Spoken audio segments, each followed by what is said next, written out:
I think, we look at that, creating that auditory environment as something that is very important.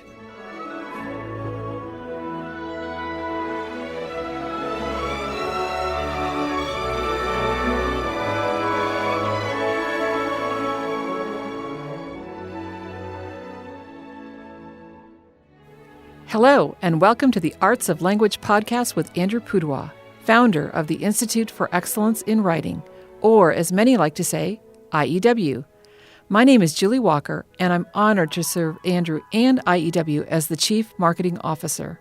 Our goal is to equip teachers and teaching parents with methods and materials which will aid them in training their students to become confident and competent communicators and thinkers.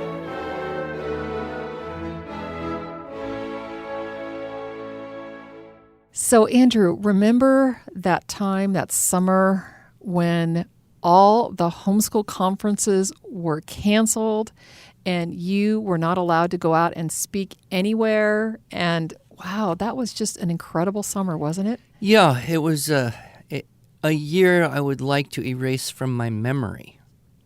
Except it's not over yet. It's not over yet. What now? Events are still being canceled. Events are still being canceled, but yet we, of course, to try and keep your sanity, and just because it was so much fun, we decided to do our own online writing conference here at IEW. It was great. It was June 27th, a day I will never forget. Yes, it was such a great day. The whole idea of the conference was, for our families that love IEW, that love you, and wanted to just get maybe a feel for a homeschool conference. We actually did a little virtual booth. The name of it was From Imitation to Innovation.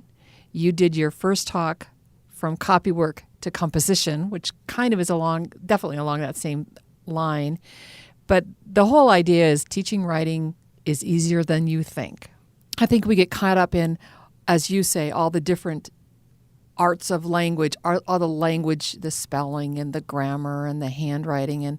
And you come down to actually what's part of our mission statement, part of our logo is the arts of language is listening, speaking, reading, and writing. And that's what we do here at IEW.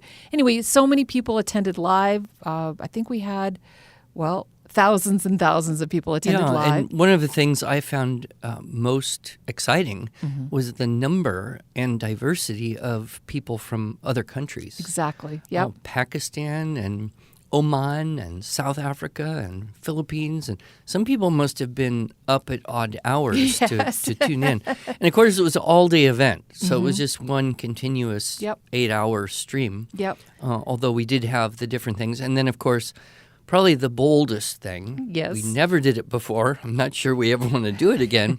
We live streamed a student class. Yeah.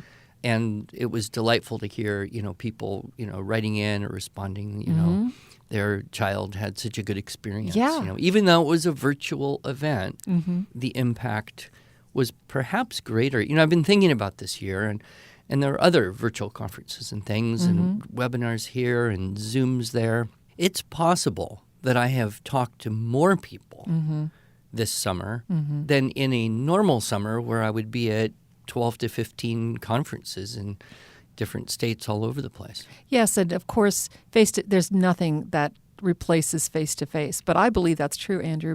Between actually attending live or listening to your recordings, more people have been exposed to your message, which I think is wonderful. And there's more people interested in finding out about, whether they're going to actually keep their kids home or there's going to be a kind of hybrid situation. Exactly. Or they want to continue to help their children given the chaos of circumstances. So, we and other, curriculum companies, some of my friends, we've seen a big uptick in interest and traffic. And so we want to help everyone as best we can. But the international thing has just been so interesting to me because it's not just the U.S. that shut down schools. It's not just the U.S. where there's an increase in interest in alternative education. Right, exactly. It is, after all, a global pandemic, right? So one of the things that we did as a part of the registration for the conference, and then while the conference was going on, was we invited questions. And we had before the conference even started, over 800 questions. And we tried to answer a lot of them at the actual conference. I think we maybe answered 742, and now there's only 58 left over. Well, actually, it's probably, we probably got through 8, you and I. Oh, okay. And yeah, there's a lot more that were left over. But our customer service team Right. personally answered each and every one of They've those been questions. hammering out those replies. God bless them. Yeah. But I did get an email actually from your daughter, and this is what she said. She works for us. She's a part of our hybrid school team. Oh, so she wasn't complaining about my cooking. Okay. No, not at all. I just mentioned that it's your daughter so that you would, know that your daughter's actually working and doing great work for us. I believe that, yeah. So she says, hello, while looking through the questions from our online conference, I am stunned by how many people are asking about teaching IEW either to an ESL student, such as adult students, or teachers, their second language is English, and they are concerned about teaching it themselves. Mm-hmm. I think this would be a great topic to cover in a podcast. And so that is our subject for the day? It is our subject for the day. So I asked her to send me, a dozen or so representative questions, mm-hmm. and I've categorized them into 2 general categories. One is, what tips can you share regarding teaching students whose English is not their first language? Mm-hmm. And then the other is, I'm a teacher whose English is not my first language. How can I teach writing? So we'll just see how much we can get through, what content we can get through today. And if we spill over, we'll make it a part 2. We have almost an infinite number of episodes to fill. Right? I mean, if we keep doing this every week for 10 years. 10 more years, maybe. So I just wanted to mention something that we often say to people who are looking into our program is that this is a writing program really for anyone, whether you're in a homeschool environment, whether you're in a classroom, whether you're in a hybrid school situation. We definitely have seen those children who do not like to write and don't think they're very good at it become successful and actually enjoy it. We have those gifted and talented writers who love the structure that it brings to their writing, and then maybe even English language learners. So, wow, here we are. The writing program for everyone. Can we really do that? Can we fill that bill? Can we teach English to anyone who can speak and read and write English? Well, Dr. Suzuki believed that we could teach music to any child. Right. Regardless of inborn talent or aptitude. One of his first students was blind. So that was kind of a disability of sorts, right. At least given the traditional approach to teaching music at right, that time. Yeah. So, I look at that similarity and think, yes, every child can learn. Mm-hmm. In fact, I don't know if I ever told you this, but there was kind of a little ritual that happened at the end of the national concert. So every year in the Budokan, which is like the big sports arena place in Tokyo, they would rent this thing for a day, and violin students and cello and other instruments, but mostly violin, would come from all over Japan. And they would start with this very small group of children playing some unbelievably difficult piece of music, like the Tchaikovsky concerto, in perfect unison on the floor, and there's maybe 20 of them. And then they would add in some more, and then they would play something not quite as challenging, like the Mendelssohn. Then they would add in some more, and they'd get into Book 10, play the Mozart, and then they'd add in some more, and they'd get down to Book 6. And this was kind of a very long event. They didn't play every piece in the whole repertoire, but it would end with the maximum, about 2,000 children. And, of course, the ones that started are playing every piece. Mm-hmm. But then they would end up with... Because they remember every piece in Suzuki method. They memorized them. So they had this incredible database of memorized repertoire. And then they would end with, the 4-year-olds would come on and join in for Twinkle Variation and Theme. And it was just astounding, the impact of this national concert. And, of course... parents and grandparents and relatives and all of us, the teacher trainees, the Kinkyusei, we would go and help organize this thing. But at the very, very end, Dr. Suzuki would say a certain thing, and then the students would respond in a certain way. And the rough English translation, he would say, every child can learn. And then the students would say, it all depends on the teacher. Then Suzuki would say, every child can learn. It all depends on the teacher. And then all the children would say, thank you, teacher. Mm-hmm. Then he would say, every child can learn. It all depends on the parents. And then all the children would say, thank you, parents. And then he would say, every child can learn. It all depends on the student. And then all the children would say, I will do my best. Mm. And it just the impact of that, because that was his philosophy encapsulated in something that everyone knew, but the recitation of it was the affirmation. And it's kind of funny, because if you say everything depends on the teacher, and everything depends on the parent, and everything depends on the student, well, that's the truth of the situation. Right. And so, that legacy of every child can learn to play the violin, no matter what the circumstance. I have even seen children missing fingers on their left hand, playing the violin in reverse. Okay. Had it engineered to reverse the strings, and use their left hand for the bow, and learn to use the fingers on their right hand. Right. And play as well as anyone. I mean, you would think certainly that would be an incapacitating disability, but no. So how does that connect with what we do? Well, every child can learn, but it does all depend on the teacher, the parent, and the student. Yeah. Yep. So I wonder, even as you're telling this story, and I'm getting actually a little teary-eyed just envisioning this, I wonder if every teacher who teaches a group of students can kind of do that recitation with the students before they leave class, so that the students feel the empowerment to do their best, so that when they come to class and they don't have to admit that they waited to the last minute to do their homework. Well, we can only dream, right? I think in our American society it would feel rather awkward to most. The Eastern cultures tend to have a little bit more of a ritualistic tradition of doing certain things in very certain ways, and then passing that on for generations after generations. Yeah.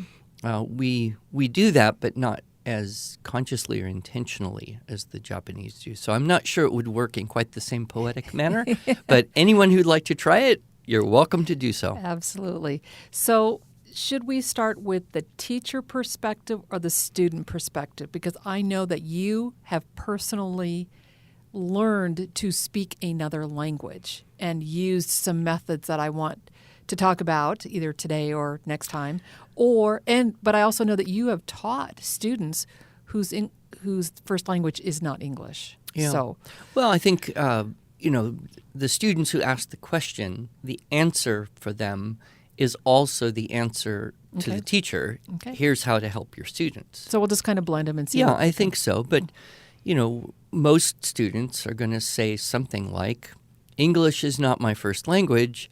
How do I do better? Okay. How do I learn better to listen, speak, read, write, and think? And I think for the ESL world, those are more integrated even, because when they're separated, it becomes more disjunct and more difficult. So if we want to be able to speak and write a language, we are dependent on the database. The difference, of course, is that database is generally not established in the most natural way at the earliest period. So you don't have the natural advantages of a native speaker. You come to it, later. Some children would move here at 10 or 12, and they seem to be still in that sensitive period for language acquisition, coming to it much later, or trying to learn language while living in a foreign country. You don't have that same environmental. So the first thing to apply Suzuki's principles would be create the right environment. Okay. And that would be, of course, bringing the language into your world, listening, to whatever you can that is clear, not too far above a comprehension level. It's okay to be a little bit above the comprehension level, but not too far, because it's got to be interesting enough. It's got to have kind of vocabulary that connects with you and your experience. So just listening to English as best you can. Now, I know my family spent 3 months in Uruguay and Argentina, and I had one daughter who was not quite old enough to go out and do some of the things that everybody else was doing, so she would stay in the house there and basically watch soap operas in Spanish for hours a day. And she said she learned more Spanish by listening to the television, daytime television. Okay. It's not something that would come to my mind as, gee, I really want to do that. But she, in fact, just a few weeks ago, we were having a conversation, and she said, yeah, I felt kind of guilty about watching so much TV, but I learned a lot of Spanish. So, how can we bring that in? Audiobooks are great. And, I'm watching a 5-year-old grandson right now. He's at our house staying for a couple weeks, and he's listening on his little iPod? It's like an iPod. I think it's an actual phone, but it's not a working one. It's like an old one his mom had. Anyway, he's listening to the Boxcar Children. Nice. So I get up in the morning. I come out 6:45, and he's been sitting there just all by himself for probably half an hour or more, just listening. And so I start listening, and I realize there is no way he understands every word that's being said. Sure. But it must be enough that he's interested enough to just sit there and listen rather than say, that's boring and go do something else. So I think, we look at that, creating that auditory environment as something that is very important. Right. I have a friend who has been studying Latin for many years, and he finds that if he just puts on recordings of the Latin textbook being read in Latin and just listens again and again and again and again, it really improves his confidence in both being able to, read and understand as well as use those words in the speaking. So that would be the first thing is strive to create an auditory environment where you get a good, solid, if not continuous, high-frequency input of that language. So teachers should provide some type of vehicle for that, maybe in their classroom or as homework, listen to this particular audiobook, or there's so much available right now that's, free that you can listen to, and that's just great. And then a student, especially an older, motivated student, because they want to do their best, right? They can just own that and be listening more intentionally, because some of these questions came from adult English language learners. Sure. Some of these questions were worded in such a way that I knew that they were English language learners. So, So, that listening is going to be the first aspect of building the language database, whether it's your native tongue or whether it's a foreign language you're trying to learn. You have the advantage. I went to Japan. I lived there 3 years, so I had a huge advantage because pretty much every place you would go all the time, you're hearing Japanese. It's a lot harder to find that type of environment if you're not living in the country, where the language is spoken. So you have to artificially create that somehow. The next area, of course, would be speaking. And there's kind of two aspects to this, but most people only think about the second. Okay. Which would be conversation. You have to practice talking to people in that language to be able to more quickly find the words if you know them, or come up with some substitutes and put them in the right order and use the right elements. Grammar varies a bit from language to language. Sure. So you have to do that. But a lot of people don't think about the speaking aspect in terms of recitation of memorized language. Right. Okay, so that would be the first part. Do that first. Well, both are going to be valuable. I don't think you would say do one, stop it, and do the other, but don't do one in exclusion to the other. Got it. And I think most times people say, I want to learn Spanish, so I need to find someone who speaks Spanish so I can practice talking with them. Well, what about the idea of I want to find something written in Spanish and memorize that and practice saying it so that those words move from the passive vocabulary into the active vocabulary. The grammatical patterns then become templates that can be accessed more easily in the kind of impromptu. Again, it's imitation to innovation. So, learn something, recite it again and again, have it memorized, don't lose that. That's imitation. Innovation, okay, let's have a conversation. Which of those words and ideas can pop out from the memorized set into the impromptu, spontaneous dialogue? And you, of course, have a story that illustrates this so well in your talk, Nurturing Competent Communicators. But can I beg you to tell that story here? Well, for I think those it's, listeners that, like me, who have maybe heard it 100 times, or for a listener who may not have ever heard this story. There's no one who's heard this 100 times except you. Well, maybe you. But sure. So I was in Japan, and I've been there about a year and a half, and I was very aggressive about learning the language. So I tried intentionally to spend more of my time with my Japanese fellow students than with the English-speaking foreigners, of which we were a minority, but you would tend to hang out or live with the people. I intentionally tried to hang out and live with people who spoke Japanese. I had a Japanese teacher. He was actually a high school English teacher. Oh, interesting. And so I didn't have to pay him because I would get a Japanese lesson twice a week, and then I would just engage in pretty high level of English conversation with him. He had learned, he'd spent a couple years in a foreign university, so he's pretty fluent. But we had a great friendship, and so I was doing that, and then I determined at some point that I also needed to learn. If I was going to actually learn the language, I'm going to have to learn to read it. And then once I started to learn to read it, I realized the only possible way I could read it would be to learn how to write it. And that means go back to first grade. That means get a little book with all of the, kana characters and learn and be able to write those from memory, and then learn the first grade kanji and then the second grade kanji, and I worked through. And so I did that, and I probably spent, a good hour or more every morning before school. I would just sit in my little house.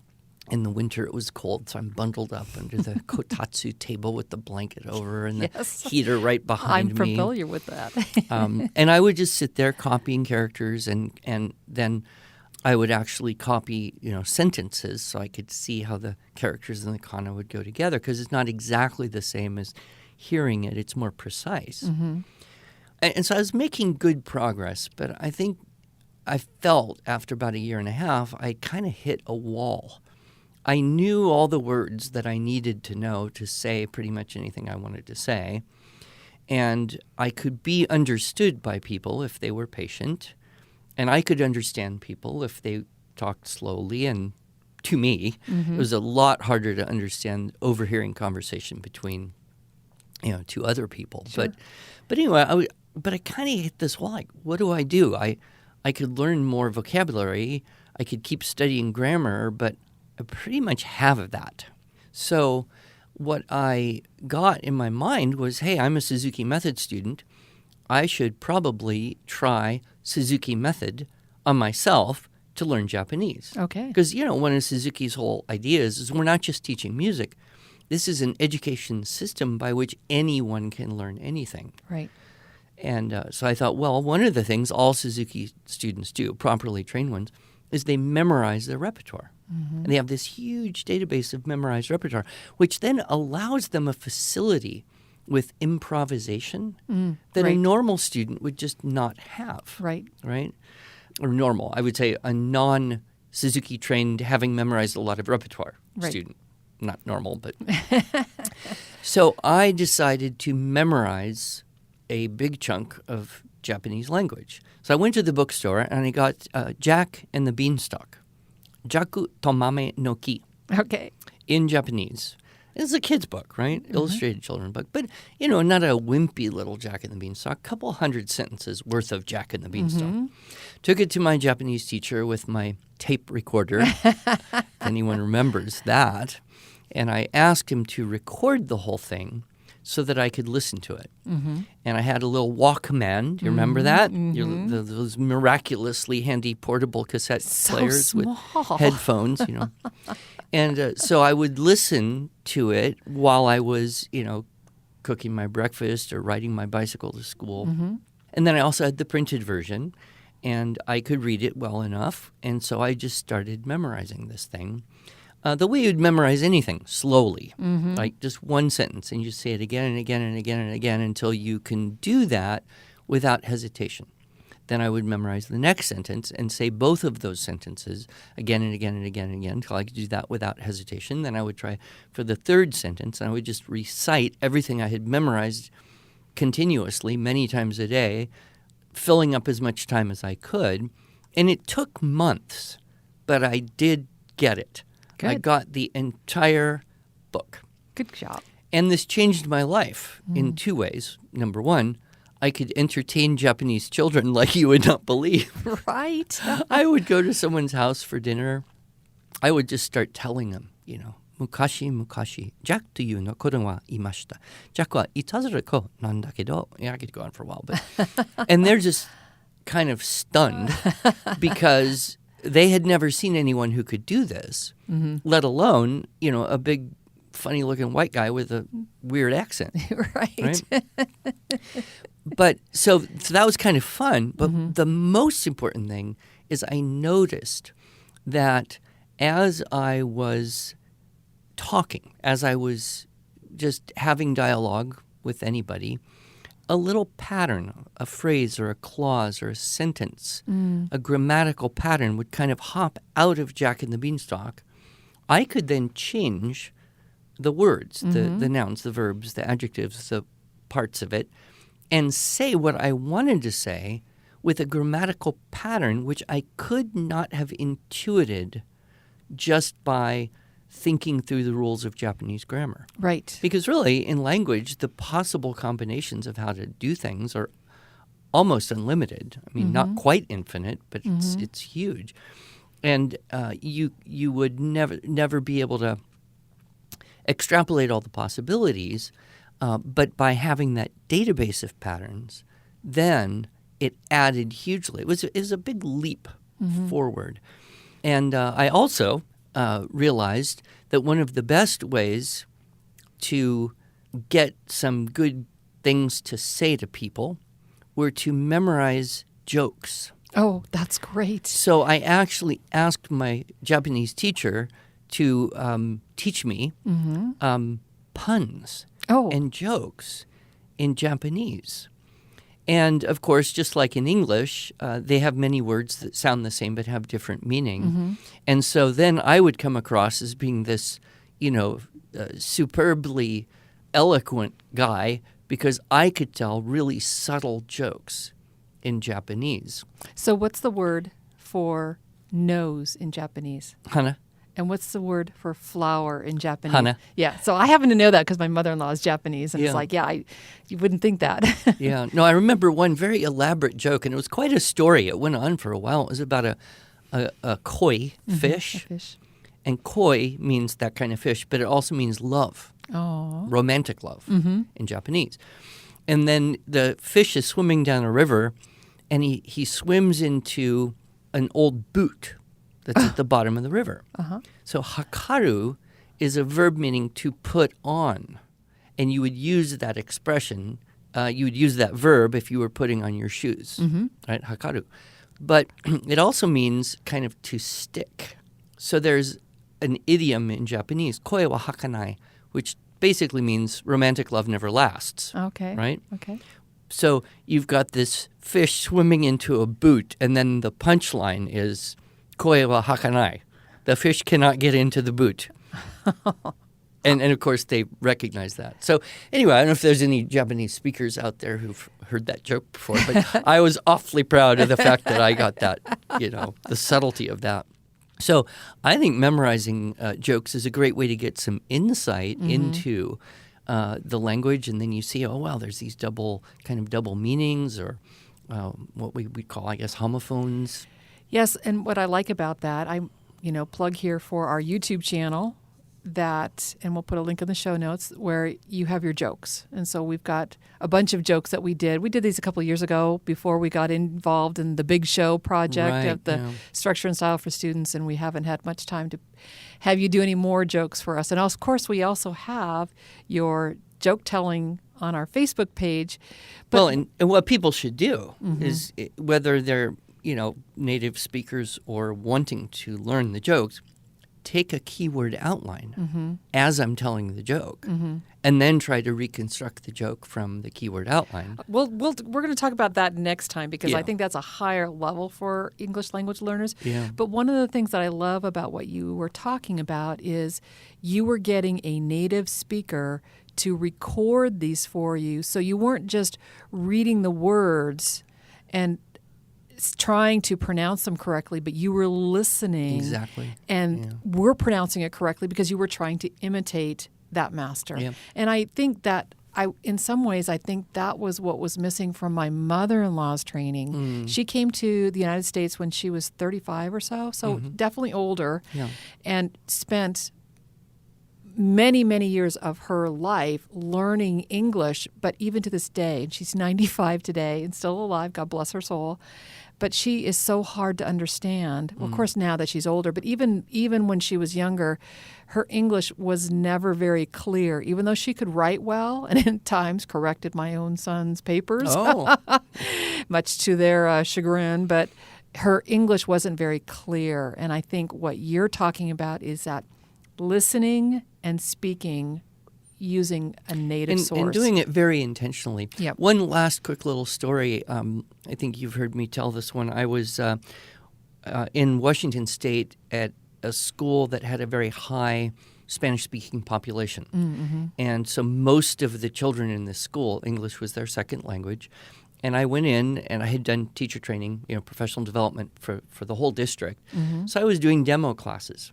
I came into this, I think it was grade 4 or 5, and it was what they call SET, Spanish-English Transition Class. So they're a little higher than some, but not yet able to do all subjects in English. And I gave them, a little keyword outline, and then I said, I'm going to give you homework. And I was going to have them take the keyword outline and go tell it to someone. As soon as I said that word, I'm going to give you homework, the whole class just burst out in unison, reciting, homework, oh homework, I hate you, you stink. I wish I could wash you right down the sink. Oh homework, you're giving me fits. If I had a bomb, I would blow you to bits.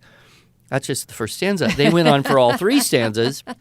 Of course, this is a well-known poem by Jack Preletsky. So I was, delighted, of course. But afterwards, I asked the teacher, and I said, how did you know that would be so good for these students? Because it's not a lot of teachers that you would meet who would realize the value of doing that, in a group, everybody memorizing the same poem, reciting it, regularly to learn it. And know on cue when to say it all together. I love that. She said to me then, well, English is not my first language. I grew up in Puerto Rico. But when I came to the States, I studied English and I memorized poems to help build my vocabulary. Oh, interesting. Yep. And I thought, there it is. Memorizing poetry will build vocabulary for anyone and everyone, regardless if English is your second language or not. We should develop a course. Let's call it Linguistic Development through Poetry Memorization. That's what a great catchy title. It's a really long title, Andrew. You must have come up with it. And of course, we do sell that product. But oftentimes when I'm at a conference and I meet someone who says, I'm really trying to improve my English, I'll often say, get this program. Get this, yep. Or if you don't want to buy it, go get some poems. Get someone to record them for you. Yep. Listen to them so you can pick up on the finer points of the pronunciations, and memorize these poems and just start building that database. Yep. Well, that's great, Andrew. And big surprise. We ran out of time. Well, that happens. We'll have to come back next week. And we started with listening and speaking. I'm sure there's a reading and writing element to this English language acquisition as well, correct? I'm assuming. Okay, we'll talk to you then.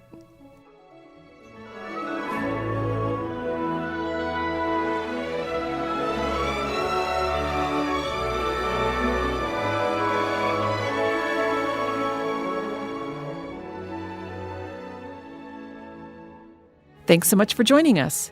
If you enjoyed this episode and want to hear more, you can subscribe to this podcast in iTunes, Google Play, or Stitcher, or just visit us each week at iew.com/podcast. Until then, on behalf of Andrew Pudawa and the team at IEW, I thank you for allowing us to partner with you on your journey toward better listening, speaking, reading, writing, and thinking.